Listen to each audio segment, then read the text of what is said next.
उत्तर प्रदेश राष्ट्रीय लोकदल की इधर लोकसभा चुनाव के बाद पहली बार प्रदेश कार्य समिति की बैठक बुलाई गई थी और इस बैठक में हम लोगों ने एनडीए सरकार के द्वारा जो विकास के कार्य प्रारंभ किए गए हैं, 5 ट्रिलियन अर्थव्यवस्था के तरफ ले जाने के लिए जो केंद्र सरकार ने पहल किया है और प्रदेश सरकार ने जो विकास के मानक तय किया है, जो यहाँ स्टेट हाईवे बन रहा है और गाँव को जोड़ने के लिए किसानों के उपज का जो लाभकारी मूल्य मिले और प्रधानमंत्री ने जो एमएसपी का पर जो है किसानों के अन्न उत्पादन का जो मूल्य बढ़ाया है, इसके लिए हम लोगों ने एक प्रस्ताव पास करके केंद्र सरकार को धन्यवाद दिया है, उन्हें बधाई दिया है।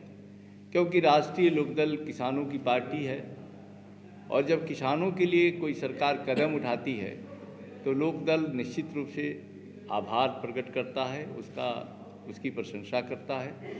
तो इसके लिए कल कार्य समिति ने एक प्रस्ताव पास करके केंद्र सरकार को और प्रदेश सरकार को इसके लिए धन्यवाद ज्ञापित किया है। एक राष्ट्रीय लोकदल की बहुत पुरानी मांग थी कि देश के किसानों की मसीहा भारत रत्न चौधरी चरण सिंह को मिलना चाहिए। लंबे समय से ये मांग अटकी हुई थी, अधूरी थी। इस मांग को भारत रत्न देकर के प्रधानमंत्री जी ने किसानों के मांगों को पूरा किया है। ये चौधरी चरण सिंह को भारत रत्न से सम्मानित करना केवल चौधरी चरण सिंह का सम्मान नहीं है, बल्कि ये हिंदुस्तान के 80% किसानों का सम्मान है, जिनके लिए चौधरी चरण सिंह ने तिल तिल जिया और पूरा जीवन समर्पित किया। उनके तरफ से हम सभी लोगों ने कल प्रदेश कार्य समिति में एक धन्यवाद और प्रस्ताव पास किया है केंद्र सरकार को और प्रधानमंत्री को। तीसरा एक काम कल कार्य समिति ने ये किया कि हम एनडीए के पार्ट हैं और 2027 का चुनाव अब बिल्कुल नज़दीक आ रहा है।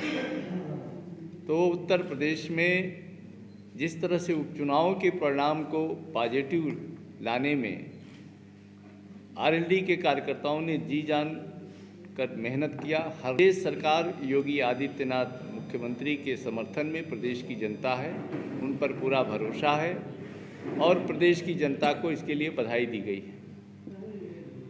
इस कार्य समिति की बैठक में हम लोगों ने अपने पार्टी के संगठन को विस्तार देने के लिए फैसले किए। कई महत्वपूर्ण कदम उठाए गए हैं। उसमें एक तो है कि सभी जिलों के प्रभारी तय कर दिए गए हैं। वो सूची 2-3 दिन के अंदर जारी हो जाएगी। 31 दिसंबर तक हम सारे प्रकोष्ठों की कमेटियों का गठन करने जा रहे हैं, उसका कंप्लीट गठन हो जाए और 31 मार्च तक हर विधानसभा में, हर महानगर में, हर जिले का सम्मेलन करने जा रहे हैं। जिला पंचायत क्षेत्रों के अभी निकट चुनाव आने वाले हैं।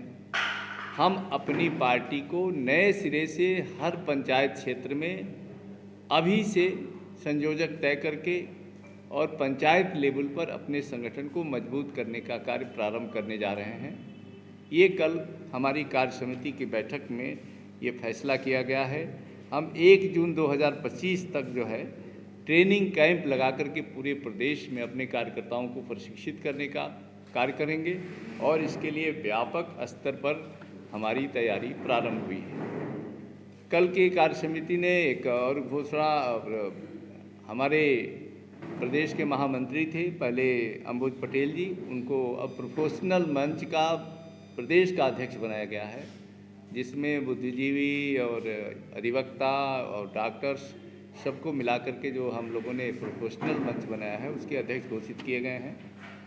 ये मेरे तरफ से आज प्रेस को बताने के लिए था।